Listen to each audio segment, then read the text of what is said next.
Utah, 1878.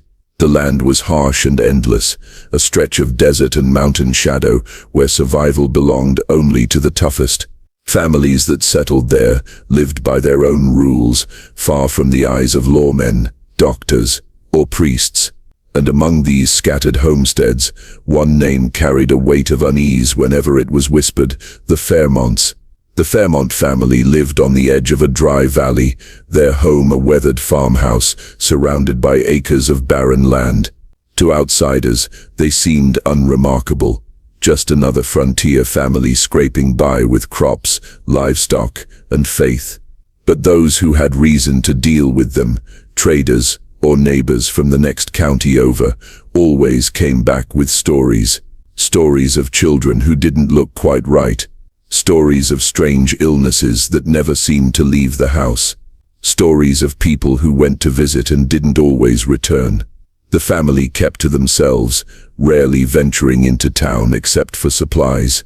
When they did appear, it was usually the father, Elias Fairmont, a tall, gaunt man, with sunken eyes and a voice that rasped like dry leaves.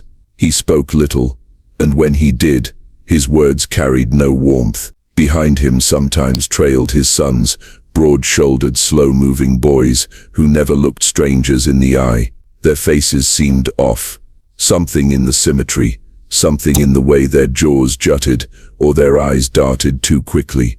Townsfolk didn't say it aloud, but everyone felt it. Something unnatural lived in the Fairmont bloodline. It was the women, though, who drew the most suspicion. Neighbors claimed they never saw them outside, except at dusk, and even then, always wrapped in heavy shawls that covered their hair and much of their faces. Whispers said the Fairmont daughters spoke in strange voices, high and cracking, like the pitch of a child that never grew right. Children in town made cruel jokes, saying the Fairmont girls were half-formed. Adults hushed them, but in their silence, the rumors only grew. One winter, a doctor from Salt Lake City passed through the valley. He later told a tavern in Provo that he had been summoned to the Fairmont farm, though he refused to say why. His face grew pale when pressed, and he drank heavily that night, muttering only that the family should never have been allowed to keep to themselves for so long. Weeks later, the doctor left Utah altogether, never to return. Livestock traders also spoke of unease. They said the Fairmont cattle were lean, their hides carrying strange marks, their milk bitter to the taste.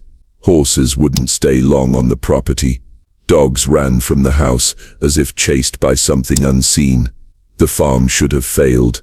Yet somehow, year after year, the Fairmonts endured, as though bound together by something stronger than nature itself. The most disturbing stories were harder to pin down. In the summer of '78, a young man named William Carter went missing after taking work on the Fairmont farm.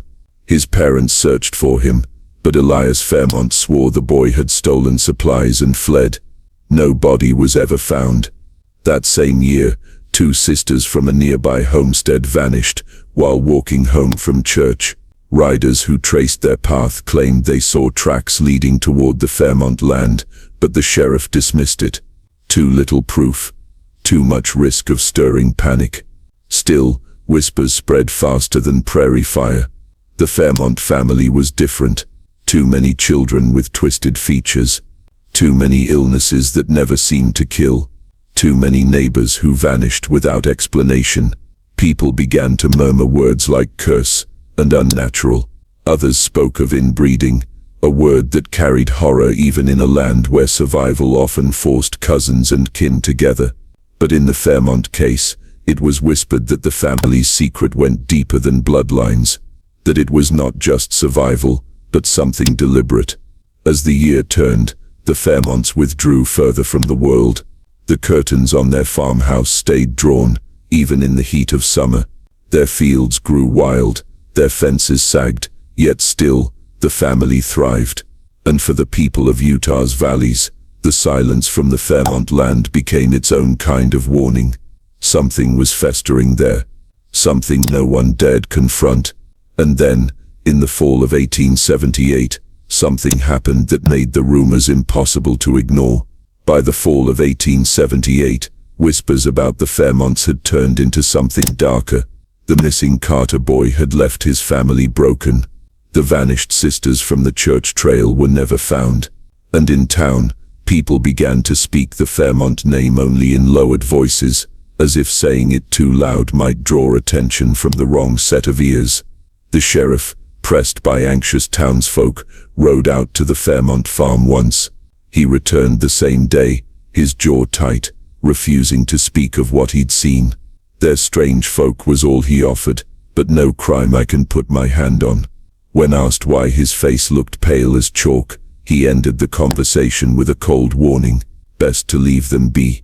But leaving them be was harder than it sounded. For families in the valley, isolation was survival, and the Fairmonts were part of that fabric, whether people liked it or not. The family still traded occasionally, offering cornmeal or salted meat in exchange for supplies. Sometimes it was one of the sons who came into town, broad-shouldered and heavy-browed, their movements lumbering, their voices oddly slurred. Other times it was one of the younger daughters, with wide staring eyes and a twitching smile that seemed to unsettle even the kindest of townsfolk. It wasn't just their appearance that disturbed people. It was the way they seemed wrong, as if the children were older than they looked, or younger than their bodies suggested. Some had crooked limbs, others faces too similar, as though carved from the same mold. It was said more than once that if you lined the Fairmont boys shoulder to shoulder, you'd swear you were looking at copies of the same man at different ages. Old women in town whispered of tainted blood. Young men made crude jokes, suggesting the Fairmonts kept their women too close to home. But as the rumors thickened, a deeper, more sinister picture began to form. People began to wonder if the family had turned inward long ago, marrying kin to kin generation after generation, until something had warped inside their bloodline. One night, a traveling preacher stopped in town on his way west. He spoke in the tavern of a visit he had once made to the Fairmont place, years before. He claimed he'd been called there to bless a sick child. But when he entered the house, he found not one sick child, but several, all of them pale, slack-jawed, their eyes strangely glazed. He swore that when he prayed over them, the Father Elias had stood silently in the corner, watching with something like satisfaction on his face. The preacher left before sundown, unsettled by the silence of the house and the smell that clung to it. He said he had never set foot on their land again. By October, something happened that broke the uneasy quiet. A neighbor's cow, grazing too close to the Fairmont boundary, wandered onto their land. When the neighbor went to retrieve it, he swore he saw something in the fields. At first he thought it was a scarecrow, tall, thin arms hanging stiff. But when it moved, he realized it was a Fairmont child. The boy's head was too large for his body, his walk stiff and unnatural. He turned his face toward the neighbor, and what the man saw sent him fleeing without his cow. He never described it in detail, only muttering in the tavern that night, "That family ain't right. They ain't God's work." Whispers turned to dread, and dread to avoidance. Families began to build wider fences, keeping their livestock away from Fairmont land. Children were warned not to wander near the valley. Travelers were told to keep moving, never to camp near the farmhouse. By winter, the Fairmonts were cut off completely. Their name became a shadow, but shadows don't stay hidden forever. And before the year was over, something would happen on that farm that made the rumors more than whispers, something that forced the valley to face the truth about the Fairmont family and the genetic secret they carried. Winter came early in 1878, covering the valley in snow and silence. For most families, that meant huddling together by firelight, rationing food, and waiting for spring. For the Fairmonts, it meant something else entirely. That year, smoke rose from their chimney at all hours, thick and black, carrying with it a stench that drifted into neighboring farms. Hunters claimed it smelled like burning hair and bone. Stranger still, people began to vanish again. A trapper who often moved through the valley was last seen heading toward Fairmont land. His sled was later found abandoned, his dogs half-starved still tied to it. No body was recovered. A merchant, passing through on his way to Salt Lake, reported that the Fairmonts had tried to trade him jars of medicine, thick liquid that smelled strongly of iron and rot. He refused, unsettled by the feverish eyes of the Fairmont daughter who offered it. Weeks later, the merchant disappeared on his return trip. By now, the town was near breaking. Rumors had become consensus. The Fairmont family was cursed.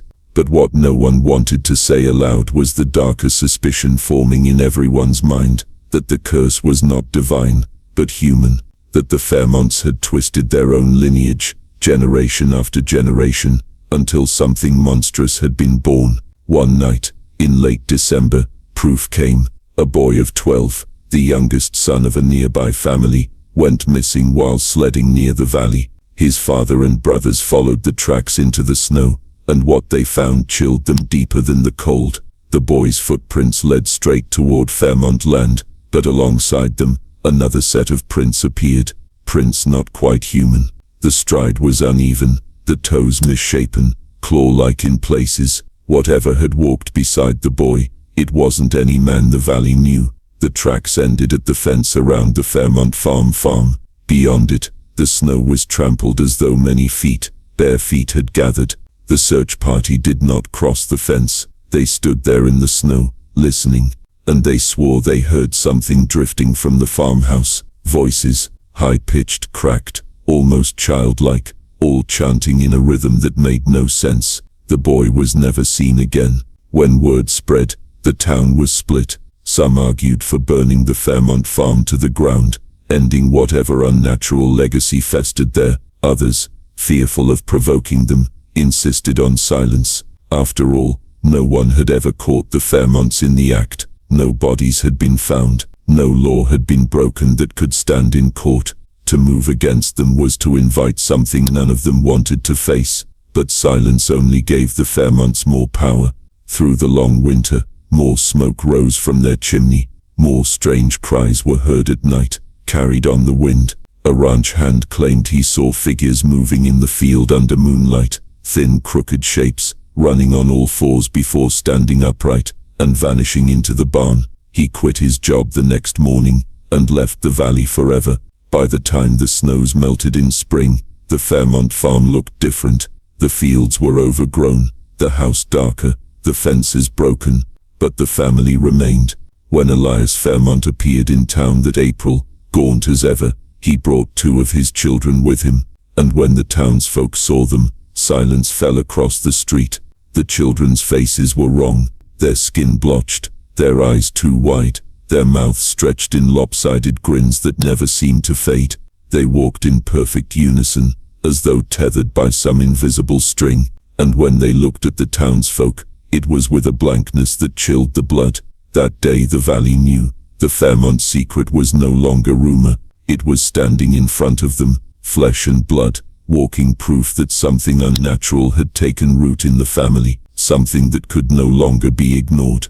By summer the town's unease had hardened into something else, fear that bordered on obsession. Too many disappearances, too many strange sights near the farm, too many stories from those who ventured too close. The Fairmonts were no longer just a family on the edge of the valley. They were the dark center of it. One night in July, 3 men decided they'd had enough. Farmers' brothers by marriage, armed with lanterns and rifles. They swore they weren't going to burn the house or spill blood, only to see for themselves what secrets the Fairmonts were hiding. They waited until moonless night, and crossed the boundary. The farm was silent, the windows dark, the barns shut, but the smell hit them first. A sour stench of rot mixed with something metallic. It clung to the air, stronger as they neared the house. One of the men gagged, pressing a handkerchief to his face. They pressed on, circling behind the barn, and that's where they saw it. Behind the barn was a pit, shallow but wide, covered with boards and earth. The smell was strongest there. The men pried loose a board, and in the glow of their lanterns they saw bones, human bones, dozens of them, some small, some large, tangled together in a heap like discarded livestock, skulls with jagged holes, ribs gnawed down to splinters, and mixed among them, Bones that were not quite human, too long in the arms, too thick in the jaw, misshapen, wrong. The men dropped the board back into place and fled without a word. They didn't go to the sheriff, didn't raise an alarm. They knew what would happen if they spoke. Either no one would believe them, or worse, the Fairmonts would know. That night they swore an oath, never return, never speak. But oaths have cracks, and rumors seep through. Within weeks the story was out. The Fairmonts were killers, not just cursed, not just inbred, but something worse. Creatures who had turned on their own, breeding sickness into their bloodline, and discarding whatever came out wrong into the pit behind the barn. The valley called it the Fairmont grave, and yet no one acted. The sheriff turned a deaf ear. Preachers shook their heads, muttering about sins of the flesh, but offering no solutions. The truth was simple. The Fairmont farm was a place of fear, and fear kept people away. Better to whisper than to fight. Better to live with a secret than die for exposing it. But the Fairmonts seemed to know the valley was afraid.